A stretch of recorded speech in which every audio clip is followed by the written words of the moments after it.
So there it is. The Borden household. At least it was back in 1892. It's quite beautiful from the outside, but it's not the exterior that concerns me. We're all familiar with the story of Lizzie Borden, correct? A 32-year-old woman accused for murdering her father and stepmother? Lizzie's method? An axe to the head. But that was over 125 years ago now. However, some say the Bordens still reside in this house, including Lizzie. Now, I really should come clean before I continue. I'm not a ghost hunter, nor do I investigate paranormal activities, but we've all seen the reality cable television shows, the ones produced about the supernatural. Several have been filmed right here at this location. Tonight, there will be no camera crew, no producers, no dramatic reenactments, I assure you. Just me. That's right, I'm going to spend the entire night in this house alone, solo, unaccompanied and unsupervised. That is, unless you care to join me.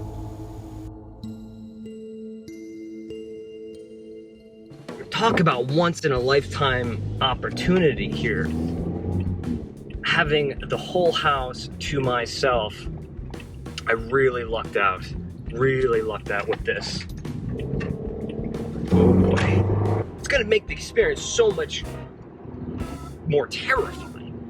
But at the same time, come on. You can't ask for anything better than this.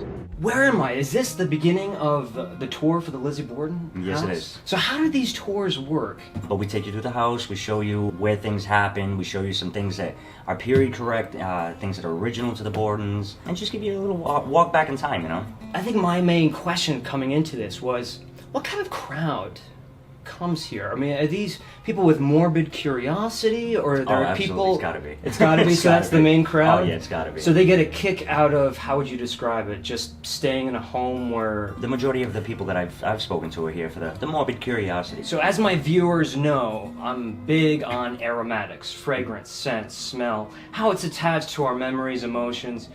I'm curious to know if there's anything that's ever happened aroma related in the house.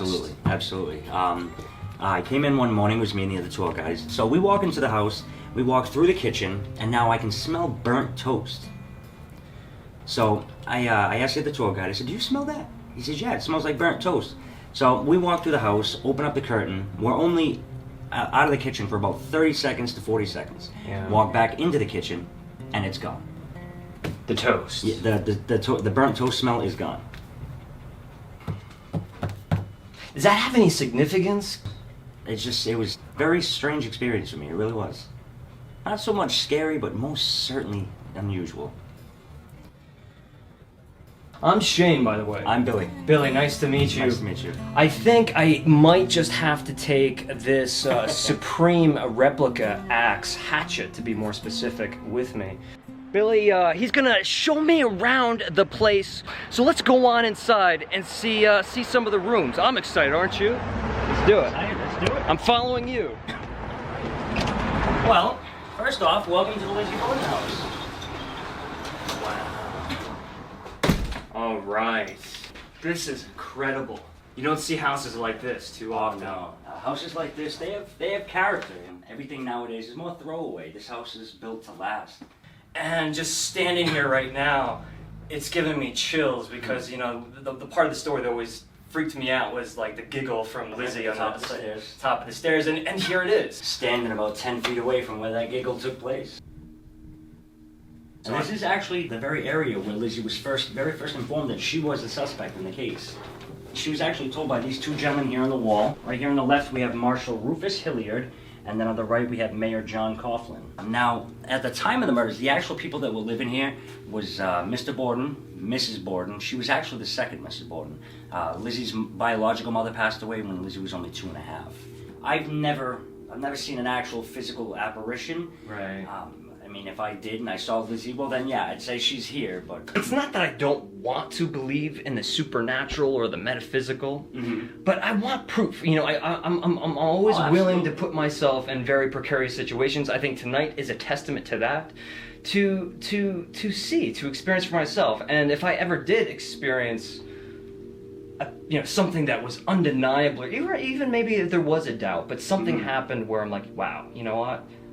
Something just happened. Not a lot of people believe that a woman was capable of such a heinous act. So I'm having problems here. With the camera? Is it the card or is it the battery? What is it doing? Just shut off. Because I will tell you, we do have issues with cameras and such. They shut off, they flicker. No, yeah, because I'm looking at it now. The battery's good and the card's good, but it did just turn off for absolutely no reason. And we do have some issues with electronics in the house. I'm talking to Billy here, and I got the 2 cameras rolling. My camera, right, the one I'm holding in my hand, battery, full charge. Card, plenty of space. For no reason at all, shuts off. And Billy's telling me that this is not like out of the norm. Not a new thing. This happens frequently, a lot of times.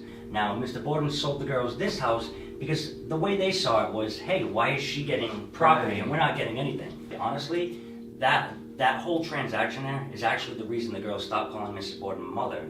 So do you think up until that time, at least, that they had a decent relationship with the stepmother? Or was it still shaky? Really. No. Not really. So this was kind of like the last straw? Yeah, this is kind of the straw that broke the camel's back, I would say. Jeez, okay. The girl's biological uncle, John Morse, he kind of showed up the night before the murders, unannounced. No overnight bag, no change of clothes, no toothbrush. Really makes a lot of people wonder, why was he here? Now this here is just a replica of the actual handleless hatchet, but it was actually found in downstairs in the basement, and then being in this house, which Lizzie never wanted to be in this house. She wanted to be she wanted a house up on the hill. So when they talk about the hill, you know, that's like the higher class lived up here, and this was more of lower class. Well, that was the thing. She didn't feel that this was a good area for their social status. Right. You know, Mr. Borden, at the time of his death, he was worth anywhere between $350,000 and $500,000. That in today's money, that would have been right around $12 million. So now, Billy, this is a very important room in the story of Lizzie Borden. This here is the sitting room. This is actually where Mr. Borden was found. He was found here on the couch. He was here napping, correct? Right there. This was taken 2 days after the trial. It was in Newport, Rhode Island. Back then, it took quite a while to take a photograph. About 15-20 minutes from what I understand. So it would have been very difficult to hold a smile for that length of time. And even if you could, everyone thought you were mad. Considering the time of her life, what she was dealing with, how one could hold a smile for quite a time. Early to mid-1900s, the Ouija board was dropped off here on the property, and someone found it fit to bring it in the house. I would have set that thing on fire on the front lawn. It's been here ever since. Now, it actually did go up missing at one point. They have a video of a man taking it and going up the stairs with it. They reached out to him, from what I understand, and he didn't offer any helpful information. So he was informed that if it didn't resurface, the police would be notified. Right. From what I understand, it was returned via FedEx with a note saying, "Please make it stop." Oh my God. That just gave me chills. Yeah. Well, the thing is, why would you steal something from a house that you believe to be haunted? That is one of my favorite parts about the job. We get to show things and discuss things that aren't generally normally discussed. The comment you made earlier about the giggling at the top of the stairs. It makes a lot of people wonder, why was she laughing? Was she laughing because Mr. Borden was struggling with the door? Or was she laughing because she was maybe 12 feet away from her dead stepmother? I would like to believe it was because her father was struggling with the door. Yeah, we all would, I guess. But there it is. Just out of curiosity, did you open that door? No. Yeah, that's what I mean. This door is constantly opening up on me. Realistically, I absolutely love this house. I really do. I love the house itself. I just feel like it's, things like this need to be remembered. I feel a sense of attachment. I don't know what it is. I almost kind of feel, in a sense, drawn to the house. I'm actually at ease when I'm in the house. I feel good. I feel happy, which generally I'm not very big on people. But when I can't actually speak to people with the social anxiety. But this house has almost completely remedied that. Now I can speak to people. I mean, not so. Even after I leave here, I still kind of don't talk to people. But when I'm in the house, I have no problem talking because I'm talking about the story, and I love telling the story.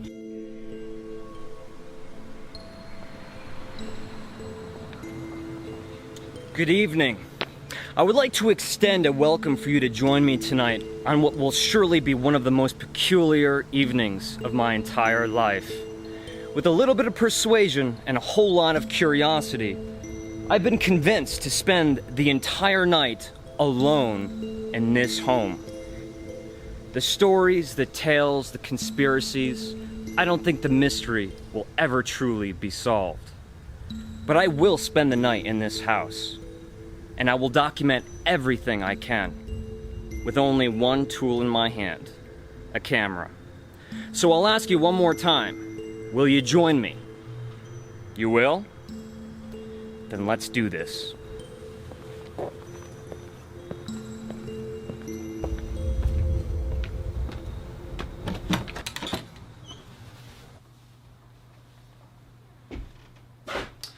The foyer, or the foyer, depending on how you want to pronounce it. But the first rule, always remember to bolt the doors. In fact, the morning of August 4th, 1892, Andrew Jackson Borden was surprised to find that the front door was completely bolted. Now that wasn't the norm. He rapped on the door and the housemaid, Bridget, answered it. They stood right here, confused why the door would be locked. And it was at this moment that Bridget, the maid, would recall hearing a laughter coming from the second floor, a laughter that she could only identify as being Lizzie's. A family room, a sitting room, a place to entertain guests, that's for sure. This would have been a wonderful room for anyone visiting the Borden household. Lavish decorations, plush furniture, the walls lined with portraits, a piano in the far corner, sofas and chairs lining all along the border of the room, beckoning and welcoming anyone to have a seat and feel welcome. But on the morning of August 4th, nothing occurred in this room. We'll be back in here, but for now, let's continue. Another family room, also very welcoming, comfy, cozy. This sofa, for instance, might as well have a seat. At 11 a.m. on August 4th, this is exactly what Andrew Jackson Borden did. He sat here, read the daily paper, and reclined his body, sort of like this, and decided to have himself a little nap. And nap he did. The problem was, he would never wake up. Andrew Jackson Borden, owner of this house, father of Lizzie, was murdered right here in this spot. Hatchet to the head.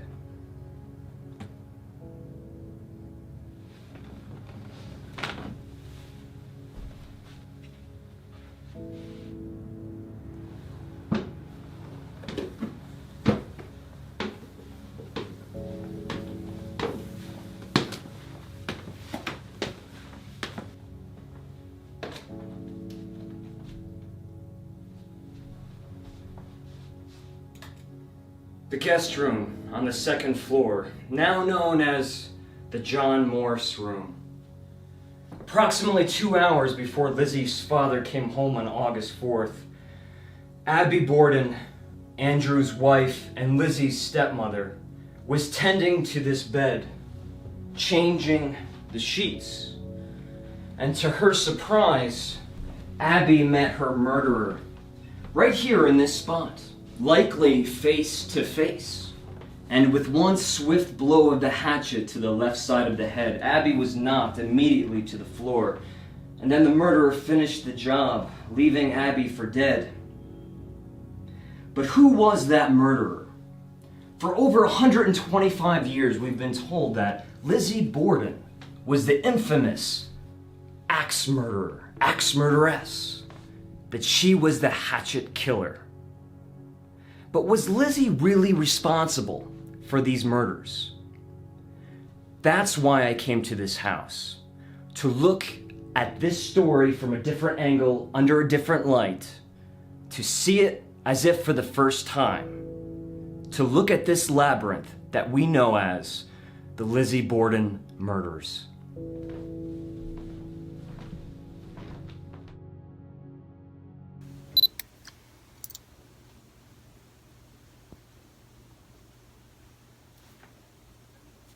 It's past midnight, and it just so happens that I am the only person in this house. But meanwhile, my footage is backing up to the hard drives that I have upstairs. I should have done that sooner. It's gonna waste me about an hour, but I think having this quiet time to reflect about where I really am, what I'm doing, letting it all sink in. And what will surely be one of the most peculiar evenings of my entire life. With a little bit of persuasion and a whole lot of curiosity, I've been convinced to spend the entire night alone in this home. I've already experienced several things that have made me feel not so comfortable. I had the impulse, as soon as I was left alone in this house and given the key, to close all of the windows. Not just the windows, but like the shutters on the windows, you know? Like, I don't know what you call them. And then I showered to get prepared for filming, and in Lizzie's bedroom, 2 window shutters were open. And not just a little bit, they were open. Now, the windows were open. Draft? Yeah, probably. But you say that to yourself when you're in this position. You close Lizzie Borden's bedroom windows, and you come back 5 minutes later, and they're open. You try to remain calm in that situation. It's gonna be a long night. Alright, so who are we kidding? I'm not the Rod Serling type, nor am I one of those voiceover people who do the late night, who killed who show kind of things. To be honest with you, I'm terrified right now. I'm spooked out of my mind. I don't even know how to think straight. So I figured I'd do what I do, and that's going to be document and observe what I see. We're going to go through one room at a time, take a close look at everything. I will venture into the attic. I will venture into the basement. Am I happy about this? Well, it's a little bit too late for that. So we'll get to it, but I'm going to finish my coffee first. We'll just take a minute. Alright folks, so are you ready? Let's start back at the foyer and take a good look at the front of this house. The deadbolts that you hear about in all the stories certainly are here. Now I can't say for sure. I looked at the photographs of the original door, and to me it looks exactly the same, as does this like closet door over here. But one thing that I can confirm is that this radiator right here is certainly an original. And there's that grill of the radiator. And don't be too terrified by the human body in the corner. This is a mannequin. They're all over the house and they keep creeping me out because I think there's someone standing in the corner. These mannequins are going to be dressed with period appropriate clothing. A way to truly transport you back into the 19th century. I think that's part of the mission here at the bed and breakfast. unquestionably very expensive and hand painted. I'm certainly not going to touch them, but they give off a soft glow. And we also have a portrait. I believe that's going to be acrylic on canvas. The artist being R. Pentinati. Now, as you can see all throughout this house, there are security cameras. I think that's a very smart idea. This is going to make sure that the proprietors, the owners of this house, know if there's any theft going on. Entering the family room. When I said this was lavish and plush, man, was I not kidding. The wood, the fabric, the condition, who doesn't love blue velvet? I had to take a quick seat in the blue velvet chair. And to be honest with you, very comfortable. These are going to be all over the house, kerosene lamps. This is going to be in reference to Lizzie's father. Although a very successful, wealthy man, he was very frugal, and they didn't even have running water in this house. They had an outhouse. All of the bath water had to be poured by hand from tea kettles off the stove. And they also had kerosene light, no electricity. Now, I'm not sure if the piano has a significance, if Lizzie did play the piano herself. We're gonna take a sharp left into the dining room. Now, I was here just before drinking my cup of coffee, but how surreal is this room? I don't know if there's a significance to this, but there is one spot at the head of the table that is set up. We have the plate, the saucer, the mug, and all of the utensils appropriately placed. Also, one glass wrapped in a handkerchief or a serviette. But none of the spots are, you know what? This is for me. That's why there's one place setting. This is for me. I'm thinking that there's some kind of significance to this. This shattered china that is framed on the wall. Found in the Borden barn, outhouse, May 2005. There's a display case right here. Now, during Lizzie's trial, something really interesting happened. You see these two skulls here. Well, these are not real skulls, but they exhumed the bodies of Abby and Andrew Jackson, and they brought them into the courtroom to prove that the axe handle fit into the fractured pieces of the skull. The story is told that Lizzie immediately swooned and fainted. A lot of people question whether or not that was an act, but whether or not she did commit the murders or she did not, I think this would be enormously distressful to anyone to see their father and stepmother's skulls right before their eyes. Exiting the dining room, entering the other family room. Now, anyone who's familiar with the Lizzie Borden murders would be familiar with this couch right here. This is indeed where Lizzie's father got that axe to the head. Here's the thing. I could easily splice in the crime scene photographs of the murders. I'm not going to do that. If you really want to see these grisly photographs, they're readily available on the internet. But there it is. There is the infamous couch. They even have framed portraits of the crime scene. They're scattered all around the house here, so it's a part of the experience. I suppose they want you to see the graphic nature of what happened in this house. There's no hiding it.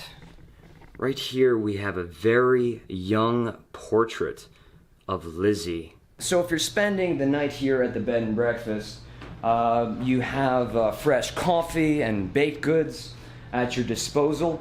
But what really caught my eye is look at that stove. Yes, I mean, look at the craftsmanship of this oven. Not to mention what looks like a witch's cauldron right here on top. And that's the real deal. There's two staircases in this house. This spiral staircase leads up to Lizzie's bedroom and Emma's bedroom and the guest bedroom, known as the John Morris room. So let's go up this staircase. Very Hitchcockian. I feel like Arbogast from Psycho in this moment.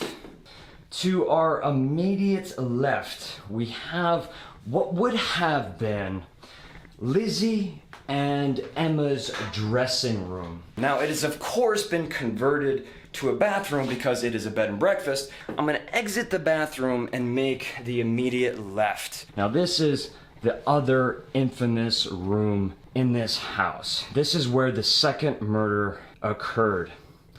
Once again, the John Morris room. At the time of the murders, it was a guest room, and John Morris was the guest. Abby was in this room around 9 o'clock, straightening the bed, tending to the room, and her body was found right here. That's where she was found. That's where she was murdered, right there in that spot. Now, one thing that always confused me was how from the staircase or the second floor did they quickly discover Abby's body on the floor? I never quite understood that because a lot of documentaries, a lot of books spell it out for you. If you look into the bedroom, if you're standing right here, Abby's body would be completely covered by the bed, would it not? Now, that question that I always had was answered today as I was climbing these stairs. Because as I was climbing these stairs, this is what my point of view showed me.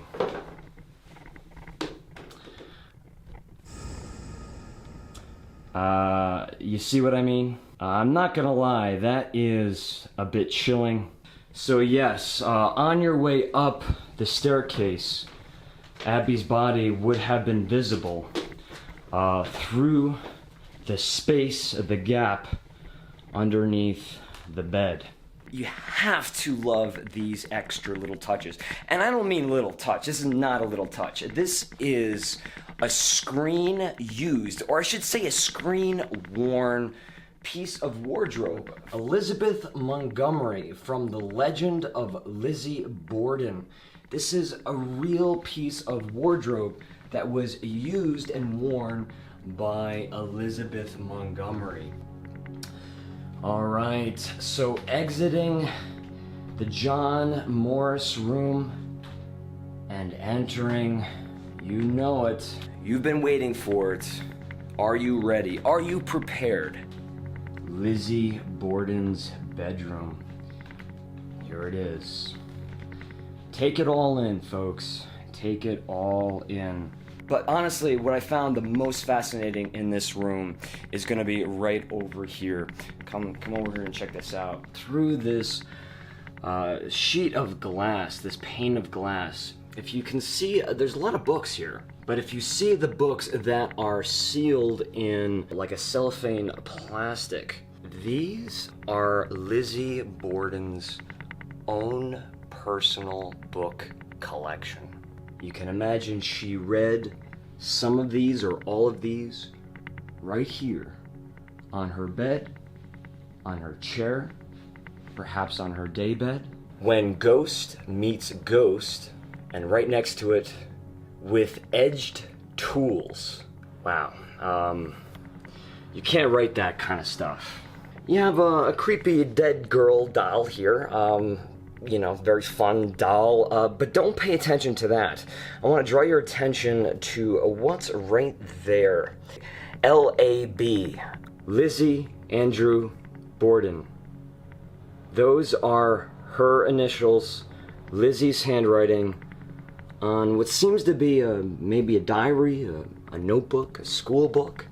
For your enjoyment, pleasure, up here we have the history channels, programming on Lizzie Borden, A&E, other VHSs. All of these books right here, all written about what happened in that bedroom right there and the living room downstairs. It's kind of mind-blowing if you think about it. So Lizzie's bed, and then we see another door that is in this bedroom. It's going to be an attached bedroom.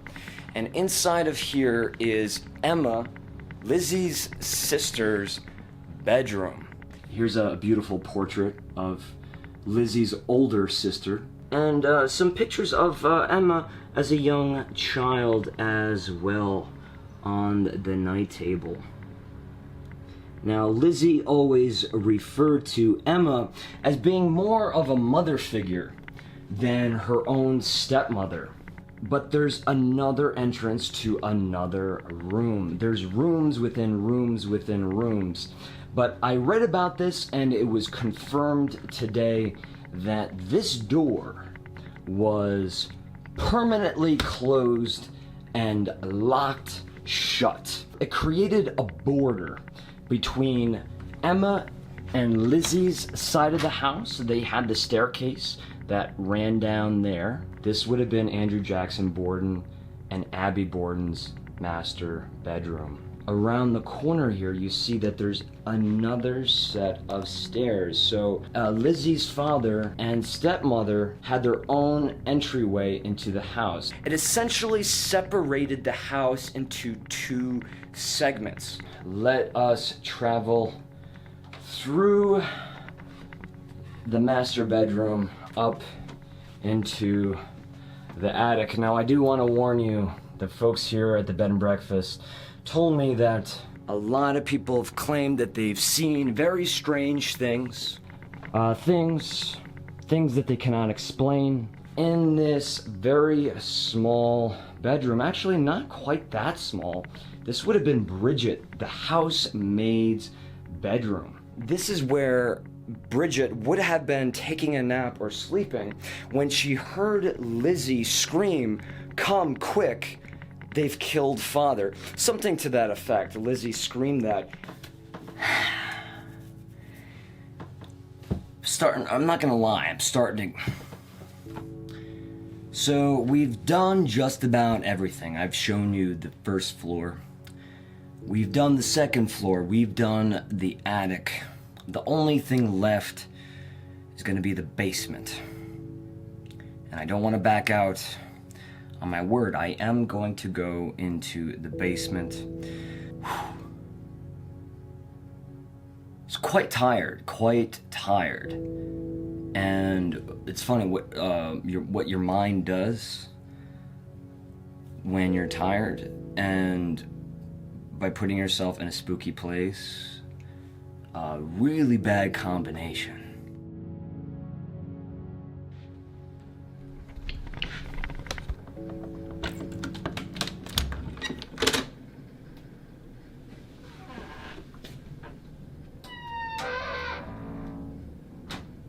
So what I'm gonna do here, folks, is I'm gonna try to divide my time with the camera facing forward and then switch back so you can see my face.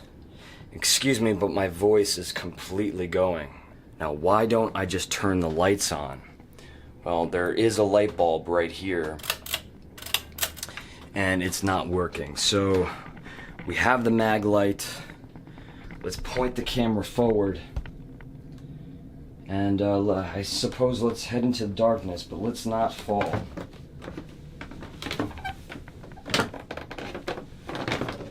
There is a green light in the distance. I'm guessing that's for the webcam. If there's anybody watching the webcam right now, this is probably gonna scare the heck out of them. I'm waving to the webcam right now. And appropriately, there's a cobweb stuck to my microphone.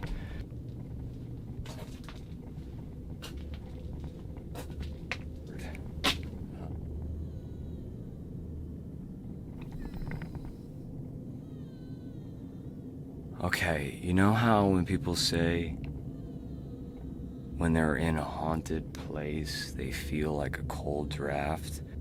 I mean, keep in mind, I am incredibly tired.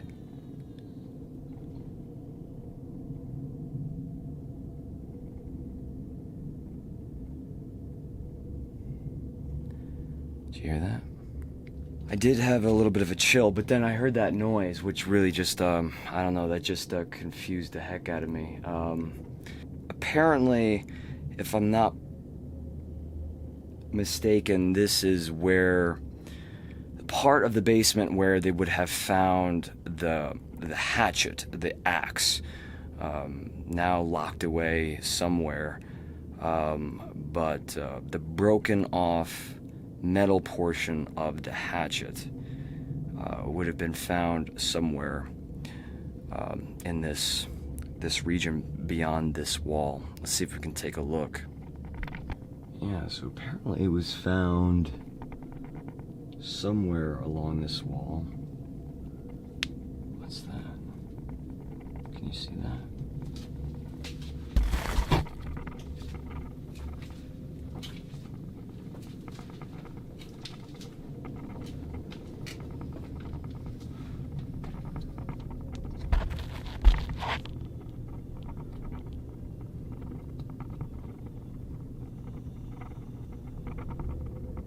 I don't know.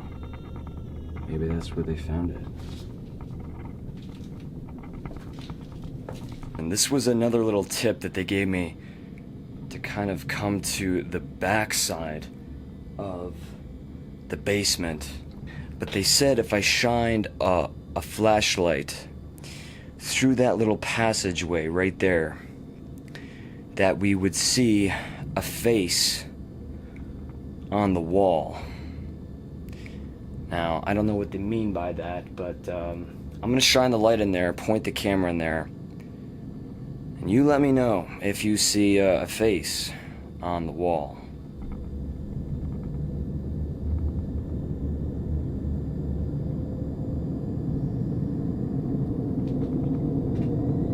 Can you see anything?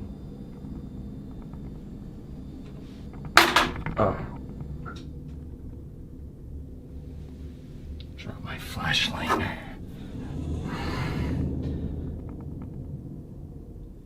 Let me take a flash image.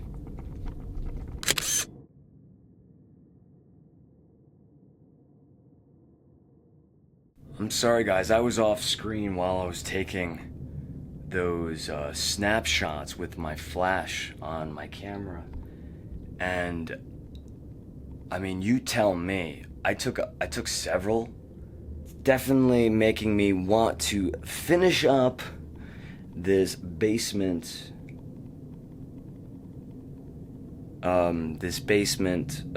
exploration.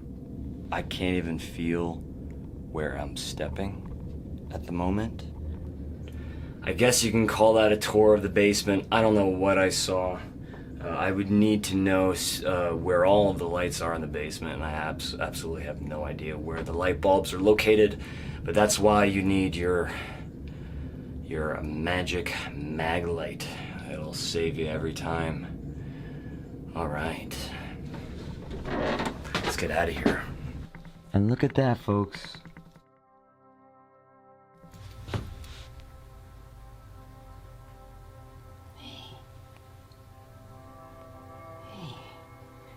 Doing? You know, you really scared me last night. I didn't know you lived here. Always remember, bolt the doors.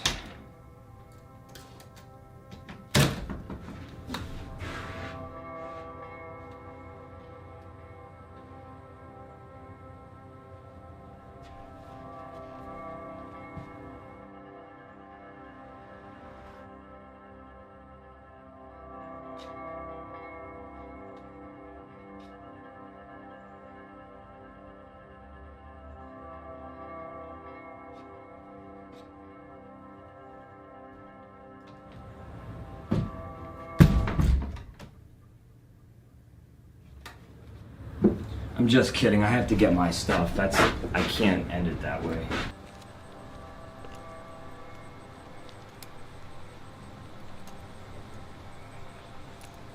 It wasn't long after Lizzie was acquitted for the murders that she and her sister relocated to a brand new residence. They named it Maplecroft. And this was Lizzie's haven. This was her home. She finally received her wish to live on the hills among the wealthy. She would spend the remainder of her days up until her death in 1927 living right here in this house. And here it stands today as a bed and breakfast. You can't help but wonder which one of these windows was Lizzie's.